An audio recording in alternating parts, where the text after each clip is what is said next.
Bueno,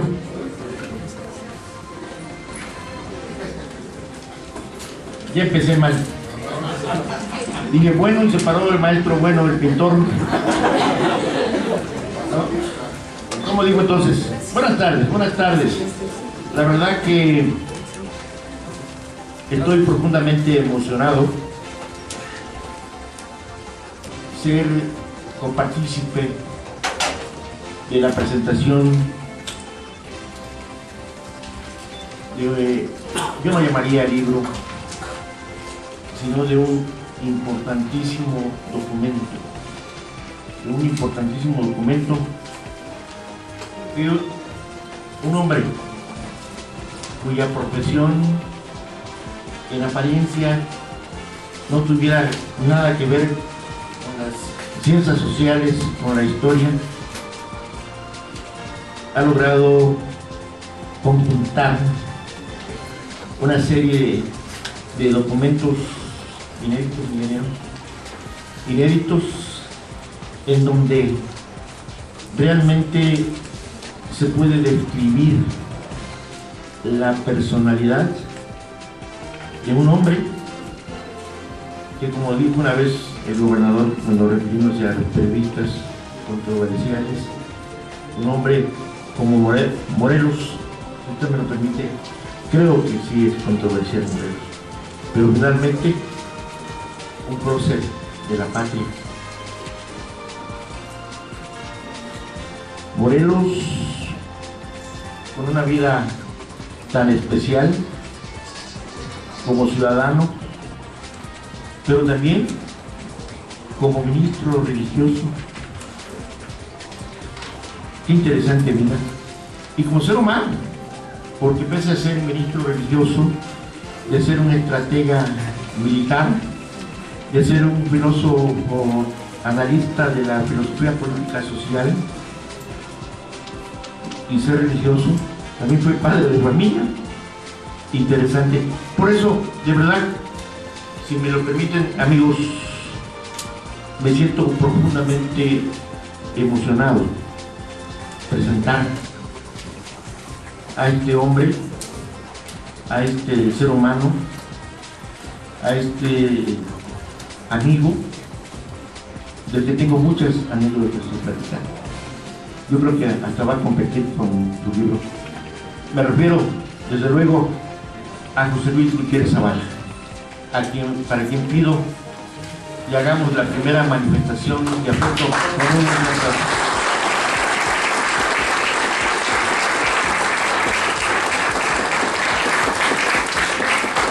Hacemos la invitación al profesor Silvino para que pase. Esa es estrategia para que todo el mundo se dé cuenta que llegó.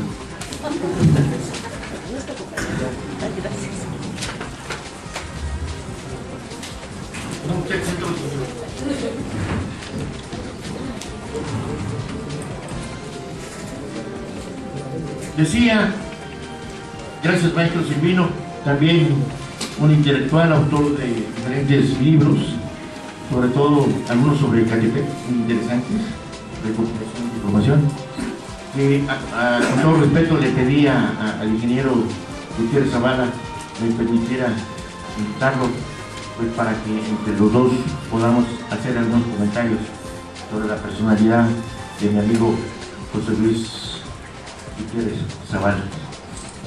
Les decía la emoción de hablar de Gutiérrez Zavala porque es no increíble, resulta muy positivo y sorprendente ver que un civilista, un ingeniero civil, un constructor, un topógrafo, una serie de especialidades que tiene en el ramo de la ingeniería, tenga tantos trabajos de historia. Por ejemplo, es parte de la Academia de Historia de Ecatepec. Es investigador en el Centro de Estudios Mesoamericanos de enero de 1994 a la fecha. Él se define como historiador local de Ecatepec en el Consejo de Cultura de Ecatepec de mayo de 1997 al 98. Director y fundador del Centro Documental de Historia de Ecatepec, hace de julio de 1999 a la fecha. Es muy importante este municipio en donde se especula, vivimos cerca de 3 millones de habitantes, y hay un hombre que está interesado por recopilar la historia que nos dio origen. ¿Por qué? ¿Por qué la importancia? En Ecatepec, lo digo yo que vengo de afuera, carecemos de identidad. Perdónenme si me estoy equivocando. La mayoría de la gente que venimos del interior de la República seguimos pensando como veracruzanos, como chiapanecos, como hidalguenses, pero no pensamos que ya nos arraigamos aquí, que tenemos hijos, tenemos familia y finalmente pues ya somos, como dicen ahora, ecatepequenses, polémicos, término gentilicio. Entonces, el ingeniero, preocupado por eso, tiene este trabajo tan interesante como historiador, ¿no? Es director de editorial, de códice mesoamericano, pero aquí viene un punto muy importante, como tuve la oportunidad de conocer a Gutiérrez Amat. Un día, cuando empezaba el periódico mexiquense, bonito pase, el periódico mexiquense, estaba en la oficina y llegó una persona muy propia, muy adecuada, con una hojita en la mano, y me la hizo pasar la secretaria, y vi efemérides en esta. Y quiere, es un señor que está aquí fuera, páselo, ¿no? Y románticamente traía una hojita de efemérides de repartiendo usted personalmente, ¿no? Personalmente reproducía en fotostáticas. Vean lo trascendente, lo importante de este romántico. ¿Por qué insistir en buscar la identidad que con quienes vivimos aquí supiéramos qué cosa es Ecatepec, ¿no? Y él con una hojita repartiendo eso. Ahí me impactó, ¿eh? Finalmente me impactó, y hoy tiene 13 años. Me llevó y le digo, ¿por qué no institucionalizamos en el mexiquense este trabajo? Eso me parece interesante. La armamos. Y entonces es como surge vinculación con la cultura. Recuerda que polemizamos sobre el nombre y cómo se podría llamar vinculación con la cultura, y determinamos, porque esa es la idea, vincular, ¿no? Inclusive le quitamos el término suplemento porque se me hacía peyorativo como suplemento. Y cuando en un momento dado, en 13 años, vinculación con la cultura se ha convertido en un atractivo importantísimo para el periódico mexiquense. Que los viernes es cuando tenemos mejor rating, y tengo aquí gente que lo puede avalar, como mi amigo José Manuel Marmolejo, que participó en Mexiquense y que él sabía que los viernes era el lector seguro, otro tipo de lector que buscaba o busca los documentos históricos que de manera inédita el ingeniero ha encontrado. Constantemente nos está ilustrando de los 7 pueblos originales de Ecatepec y 2 que fueron agregados, ¿no? Y obviamente la secuencia histórica de Morelos, porque sucede algo tan importante, increíble.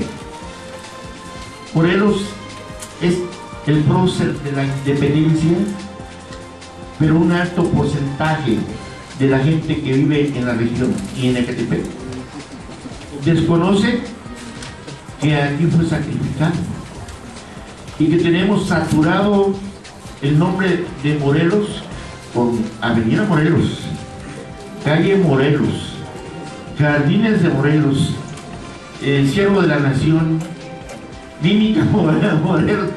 Se han saturado y no saben por qué. ¿Por qué se da ese detalle? ¿O por cuál fue la razón para que los tribunales de la Santa Inquisición hayan convertido a Ecatepec en la sede del cadalso? ¿Cuál fue la razón? ¿O qué méritos tenía Ecatepec para venir a sacrificar a un personaje de ese nivel? Eso es interesante. Y les voy a platicar algo, si me lo permite, voy a ser breve, porque si no viene el estelar. En uno que es tanto Morelos y Morelos, que un día los vecinos de ahí de la parroquia, que dicen que sus familiares recuerdan aquella época,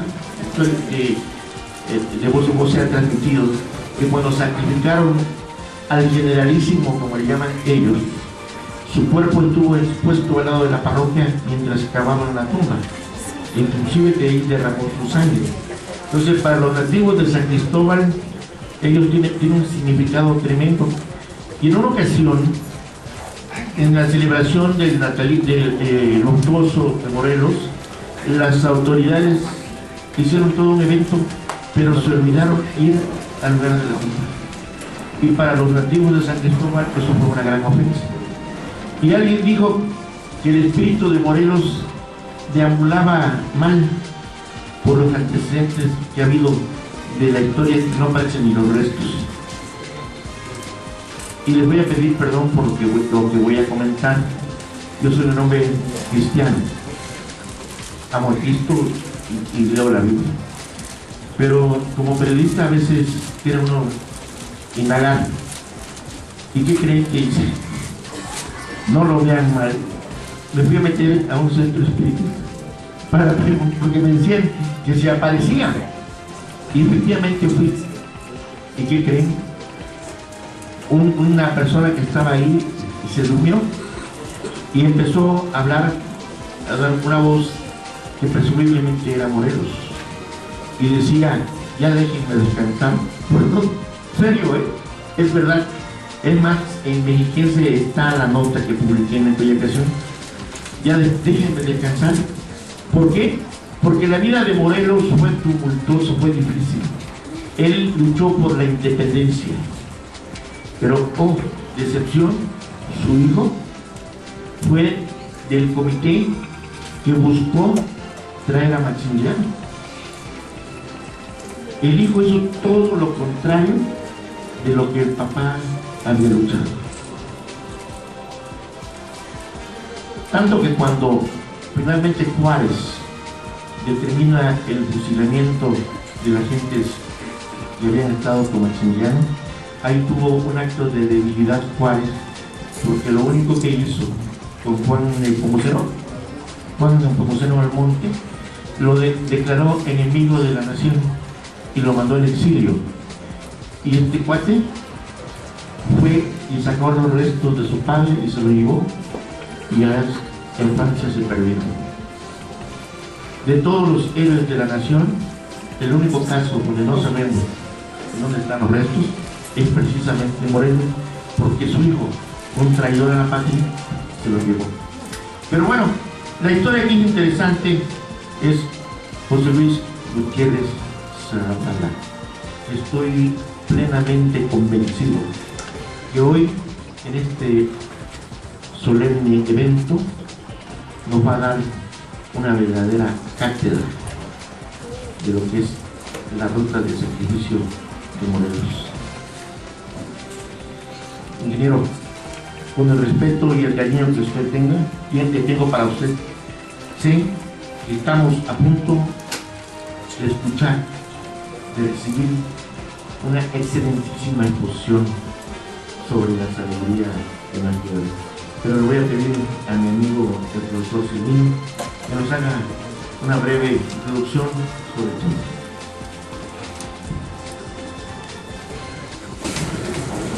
Gracias. Recientemente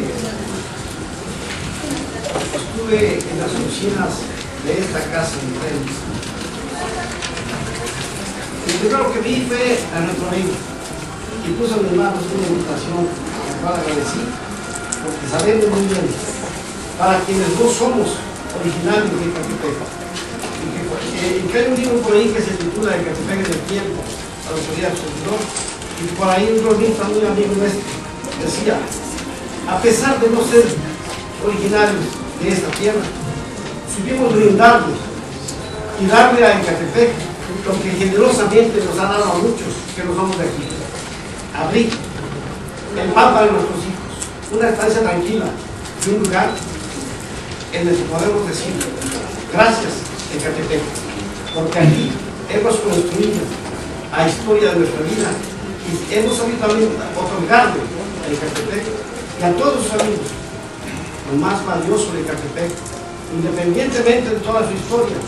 Son ustedes, nuestra gente, nuestro pueblo, los que realmente tienen el mérito y el sagrado derecho de ser ecatepequenses. Hablar de José Luis Gutiérrez Barco, al hablarnos de esta ruta, la ruta de Morelos, y sobre todo cuando hablamos también de Morelos, la ruta del sacrificio, quisiéramos decir, no fue inútil la siembra, estoy seguro.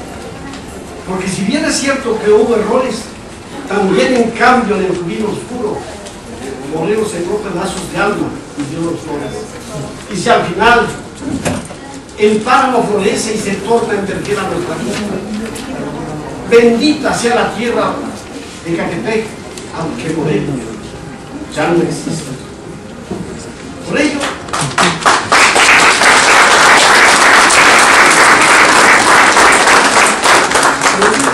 cuando por la patria se muere. Y algunos habremos de morir aquí en esta tierra que fructificó con la semilla generosa de la sangre de un gran libertador. De alguien que expresó y enseñó al mundo lo que es ser un mexicano bien nacido. Y que a los escasos 7 años de su vida muriera su padre y fuera quien, su tío Manuel, lo condujera en un trabajo de arriar vacas y más adelante de ser arriero y de conocer la ruta por donde había de sembrar todo lo que realmente sería la estrategia política, la estrategia de un hombre que aquí vino a sembrar lo mejor para Ecatepec, lo mejor para los mexiquenses, y es haber nacido aquí, sangre nueva, para una generación nueva que está dispuesta a avanzar y a trabajar, con hombres como nuestro amigo que hoy nos presenta una obra que realmente estamos esperando, porque sabemos que vamos a nutrir más nuestro conocimiento y querer más nuestro pueblo, lo que realmente nos enseñó, lo que realmente es nuestro pueblo, lo que siente, los sentimientos de la nación. Y le decía a algunos amigos hace tiempo, aquí se encuentra mi amigo Fernando Caballero, con el que platicábamos acerca de por qué en Ecatepec hay escuelas, como lo decíamos, que llevan el nombre de José María Morelos y Pavón. Una pregunta, en un evento que se hizo en el centro cívico, donde llevaban algunos niños de algunas escuelas, y le preguntaban a un niño, ¿en qué escuela estudias? En la escuela José María Morelos y Pavón. ¿Sabes qué fue José María Morelos y Pavón? Nos dio pena a muchos maestros y siendo ecatepequenses, en un Ecatepec de Morelos existan niños, habitantes que no conozcamos esta historia que hoy vamos a hacer. De ahí que surgió también esa idea cuando nuestro amigo Fernando de publicar para todas las escuelas primarias un folleto de la vida, legado y obra de José María Morelos, y que no estamos distantes a unos 3 meses de que sea editado y que podamos hacerles llegar a todos los niños y a todos los que nos lo soliciten como el libro de Ecatepec en el tiempo que no tiene precio. Sabemos que la cultura no tiene precio y por eso el libro de Ecatepec podrá ser donado y los que hoy se encuentran aquí, que se anoten, vamos a hacer una lista y les entrego un libro de Ecatepec en el tiempo, porque la cultura es del pueblo, la cultura es nuestra. Y gracias, maestro, por darnos hoy esa satisfacción de estar con usted y de aprender un poco más de la historia de José María Morelos y Pavón. Es igual.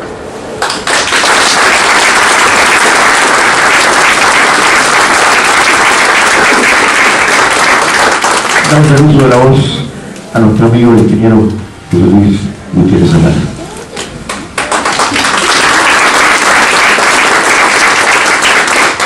Gracias, buenas tardes.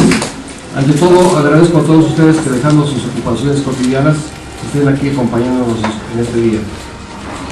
También quiero manifestar mi agradecimiento al director de esta institución, al antropólogo Vicente Camacho Lucario, y a todo el cuerpo académico y administrativo que compone la institución. Todos ellos han dado un respaldo y un apoyo total. Finalmente, quiero, ahora de que el agradecimiento se trata, expresar mi más grande agradecimiento a todos los que de alguna manera han colaborado con esta obra. Quiero que sepan que no es un trabajo solamente mío. En primer término tenemos al maestro Manuel Bueno Herrera, que él realizó los dibujos que ilustran esta obra, los dibujos que ustedes pueden admirar aquí en la entrada, aquí en el frente. Otro de los colaboradores es Miguel Ángel Ramírez Borunda, quien fue el que se encargó de todo el diseño editorial de la obra, que también se encuentra entre nosotros. Bueno, son muchos que nos acompañan. Incluso de la misma manera quisiera agradecer a todos y cada uno de ustedes su presencia, pero no quiero caer incurrir en el error de mencionar a algunos y que a otros se me pasen. Entonces, les hago extensiva el agradecimiento a todos ustedes. Bien, ya entrando en materia, quiero decirles lo siguiente. Para la realización de este trabajo hubo que, pues, incluso viajar en varias ocasiones a la ciudad de Morelia, en donde una de las satisfacciones que me queda es haber realizado una amistad plena con el director de la Casa Natal de Morelos. También esos andares me llevaron a recorrer parte de la Sierra Madre del Sur, llegando hasta Carácuaro y Nocupétaro, de donde el general Morelos fue sacerdote durante 5 años. Pues lo importante era sentir cómo eran esos lugares. Son lugares áridos, inhóspitos, en donde él, cuando llega ahí, no había iglesia. Él se da la tarea de construir una iglesia, y si a la fecha todavía esos lugares son los lugares donde la pobreza impera, imaginemos que era hace 200 años, un poquito más que cuando él llegó por allá. Bien, ya entrando propiamente en lo que es la obra que hoy nos viene por acá, Morelos, la ruta del sacrificio, quiero que sepan ustedes que esto inicia de manera a través de cuando el Congreso y el gobierno insurgente lo comisionan a él para que los proteja. Todos ellos ya estaban acosados totalmente por las fuerzas realistas, entonces ya no estaban seguros ahí. Deciden trasladarse a Tehuacán, en donde toda esa región todavía estaba controlada por el general Guadalupe Victoria y por Miguel Terán. Entonces ahí hubieran estado perfectamente a salvo. La primera parte de todo este trayecto es la salida de Uruapan el 29 de septiembre de 1815, cruzando por toda la Sierra Madre del Sur, en esa parte que yo les mencionaba. Tanto el general como todos los soldados que estaban bajo sus órdenes, esa zona les era perfectamente conocida y sin mayor problema. Pero recordemos que, por ejemplo, los diputados, los que integraban el Poder Ejecutivo y el mismo Poder Judicial, no estaban acostumbrados a la vida de campaña, y muchos de ellos incluso partieron con sus familias, con sus saberes personales, que aunque redujeron a lo mínimo, pero entonces era carga que llevaban. Y dentro de esa carga, lo más importante y lo más valioso eran los archivos del Congreso y del Poder Ejecutivo. Algunos de esos archivos desafortunadamente se perdieron precisamente en toda esa epopeya. Algunos todavía podemos conocerlos en el Archivo General de la Nación. Bien, todo este recorrido les lleva aproximadamente 45 días para llegar a la ciudad, a la población, a la pequeña población de Temalaca, perdida en el estado de Guerrero. Es una población que queda escasa hora y fracción de la ciudad de Iguala. Y quiero también aquí hacer un paréntesis. Sinceramente, debía haber visitado yo ese lugar, pero dado los acontecimientos que se han presentado de unos años para acá, ahí se presentaron en Ayotzinapa y demás, entonces sinceramente sí sentí temor de internarme en esas regiones. Bueno, será como yo les decía, la llegada a Temalaca. En ese lugar, en las cercanías, en una población que se llama Telango, vivía un personaje que tenía el nombre de Matías Carranco. Matías Calanco había militado bajo las órdenes de Morelos, pero se retiró resentido de la lucha. Y ya para entonces tenía aproximadamente 2 años que se había retirado, y al enterarse de que Morelos estaba por allá, y sabiendo que también las tropas realistas estaban en las cercanías, emprende el viaje hacia ellos y le ofrecía al teniente coronel Manuel de la Concha de llevarlo a donde estaba Morelos, cosa que cumple, y finalmente lo llevan. Se hace una batalla que bajo otras condiciones para Morelos no hubiera representado mayor problema, pero en ese momento sus fuerzas sus efectivos eran muy pocos, el armamento también, entonces todo estaba en desventaja, y además, pues recordemos, él estaba protegiendo al Congreso, Gobierno y Poder Judicial. Ya sabiendo que se acercaban por ella, les dice, da la instrucción para que se adelanten, y él, en compañía de don Nicolás Bravo y del brigadier Lobato, emprende la retaguardia, se quedan en la retaguardia para protegerlos. En una breve y sangrienta lucha, pues pierden. Es la primera derrota fuerte. Hubo otras en las campañas, en las 5 diferentes campañas, pero definitivamente pues esta fue la última. Fue cuando lo hacen prisionero, fue cuando realmente él sabe que ya no depende para nada, su suerte ya depende de lo que sus enemigos decidan. A partir de entonces, se lo ya fuertemente custodiado. Al día siguiente, bueno, por principio de cuentas, lo obligan a que presencie el fusilamiento del 27 de las gentes más cercanas a él, gentes que pues él había conocido durante varios años, con las que había combatido codo a codo, y pues lo obligaron a presenciar el fusilamiento de todos ellos. En ese día también le ponen los grilletes que ya no lo habían de abandonar, hasta salvo un breve periodo en la Inquisición, hasta que llega aquí a San Cristóbal de Catepec, a este lugar en concreto, y durante todo ese tiempo está con los grilletes. Se hace todo el traslado que les menciono para hasta llegar a Cuernavaca. Ese traslado se realizó aproximadamente desde Malaca a Cuernavaca, aproximadamente 3 semanas, en cuanto a que no hubiera manera de que lo pudieran liberar. En Cuernavaca él está escasamente 3-4 días, y de ahí se van a la Ciudad de México. Para esto, Manuel de la Concha soñaba con que iba a recibir un recibimiento apoteótico, como un héroe que había pues capturado al peor enemigo del rey, cosa que el mismo Viley le impide, porque le dice que lo llegue a la Ciudad de México a la mayor brevedad. Entonces, después de Cuernavaca, el primer lugar que llegan es de las Cuevas, lo que actualmente conocemos como Tlalpan.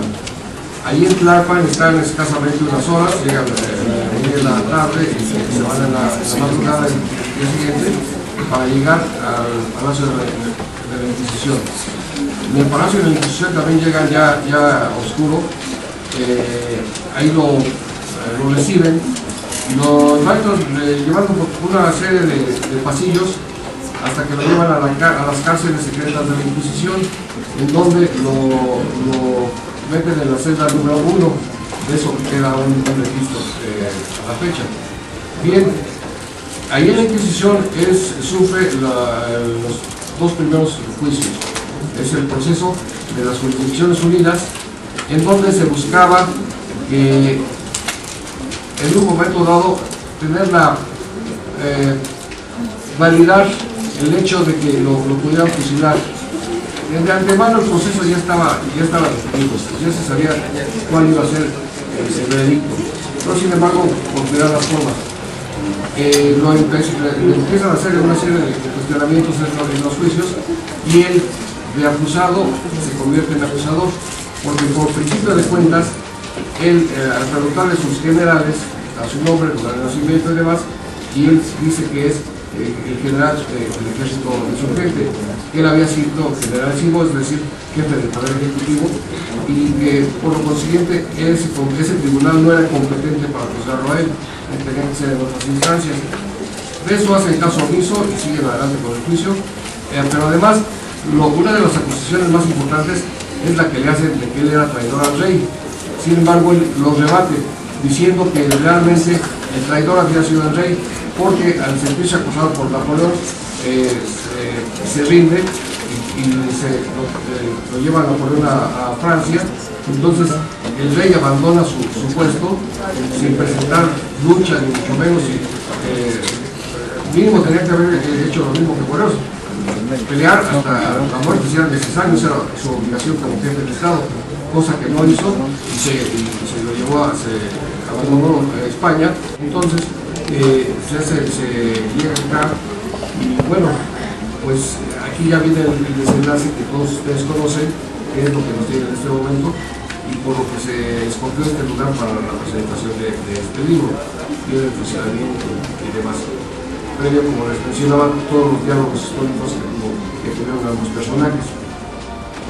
Ya como colofón de esta obra, también hablamos de lo que es qué suerte tuvieron todos y cada uno de los que contribuyeron de todos los verdugos de Morelos.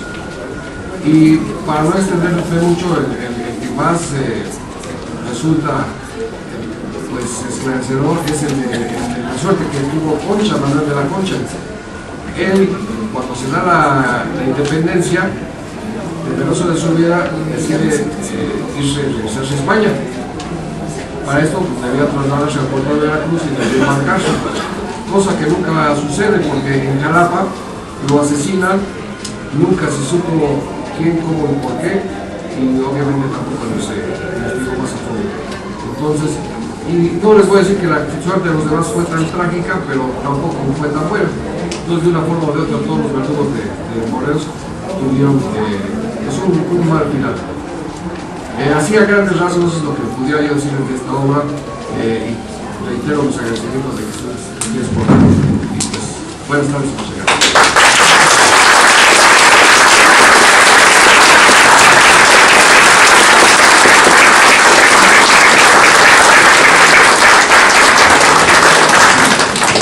No sé si habría algún espacio todavía para preguntas, ¿no?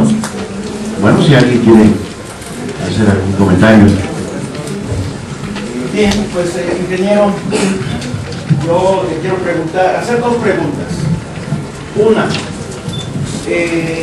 Francisco Martín Moreno, en Arrebatos Carnales,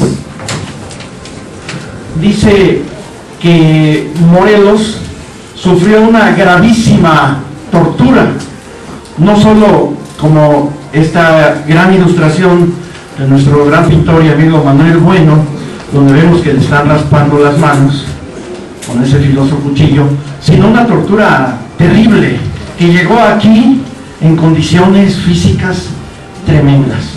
Sobre todo la tortura a la que lo sometió esa institución nefasta que tanto daño le ha hecho a los mexicanos, que es la Iglesia Católica.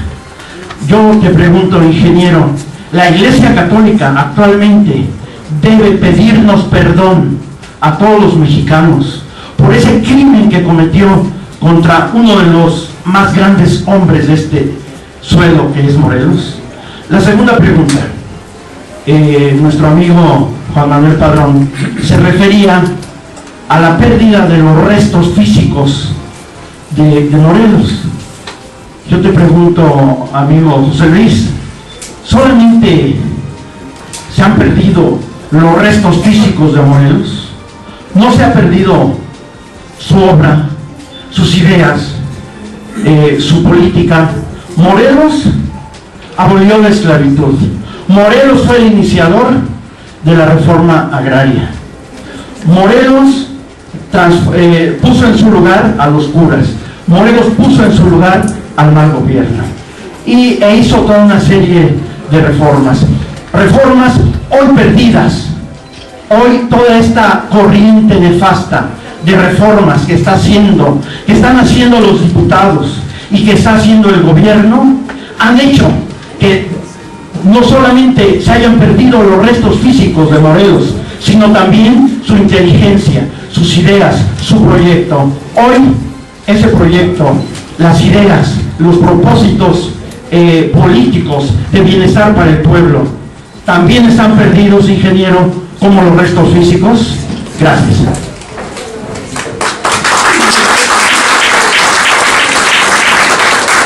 Bueno, vamos por partes.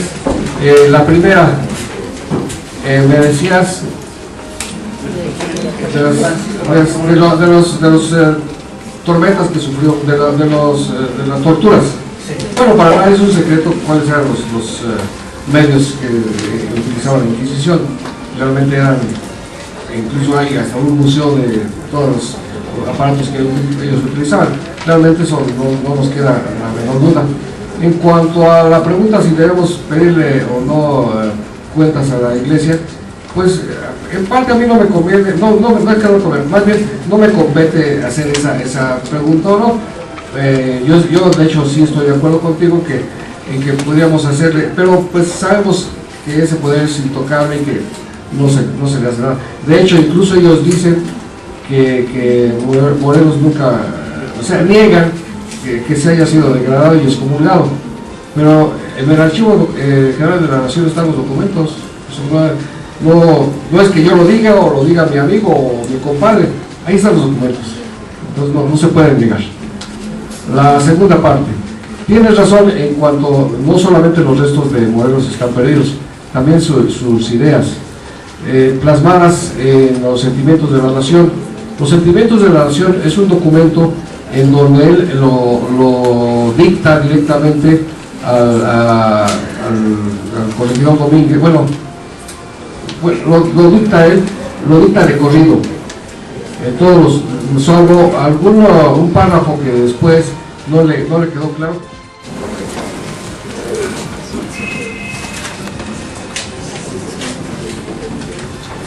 Buenas tardes a todos, a todas. Pues yo también creo que debo de irme por el camino de la felicitación. Felicitar a los tres que están frente a nosotros presentando esta obra, que el suyo pues ya tiene un gran recibimiento. Hablar de Morelos es creo que infinitamente hermoso. Yo he tenido la oportunidad de estar aquí con el director, con Vicente Camacho, y es una exquisitez escuchar, porque cada día le aprendemos más cosas. Sabemos que su obra, ingeniero, va a ser una obra que va a ser muy consultada. Entendemos el esfuerzo que se hace para este tipo de libros, de elaborarlos, de investigar, y sobre todo también el gusto de poder saludar a mi amigo Juan Manuel, a mi amigo el profesor Silvino, mi maestro, aunque no de la escuela, pero en algunas líderes políticas, mi maestro, al maestro Bueno, que bueno, es un placer siempre verlo, y que me comentaba que sus dibujos están en su obra. Les felicito a los tres que están ahí y a todos por haber venido, a todos, a nosotras, a nosotros, por estar aquí acompañando a nuestros amigos. De verdad, muchas gracias.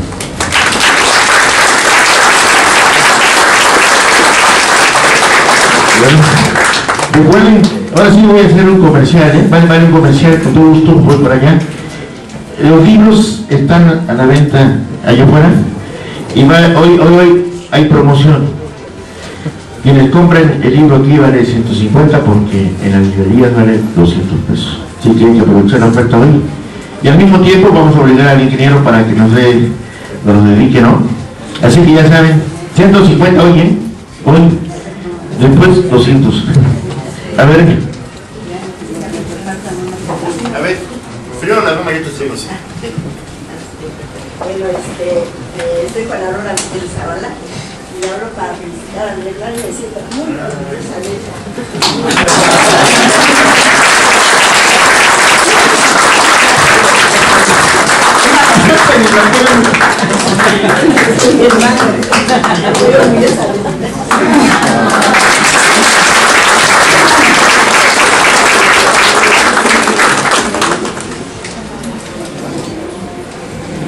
Buenas tardes, ingeniero, buenas tardes a todos. Yo creo que las preguntas que pude haber tenido con esta obra, y de hecho con las publicaciones de la misma que se estuvieron haciendo hace años en Mexiquense, fueron respondidas incluso desde antes que yo me las formulara. Yo creo que si no hubiera sido por esas publicaciones, difícilmente yo habría sabido detalles de esta ruta del sacrificio, como fue, por ejemplo, la degradación sacerdotal de Morelos. Hasta antes yo no sabía que había sido degradado, así como también otros detalles que sí me hicieron conocer acerca de esos últimos momentos de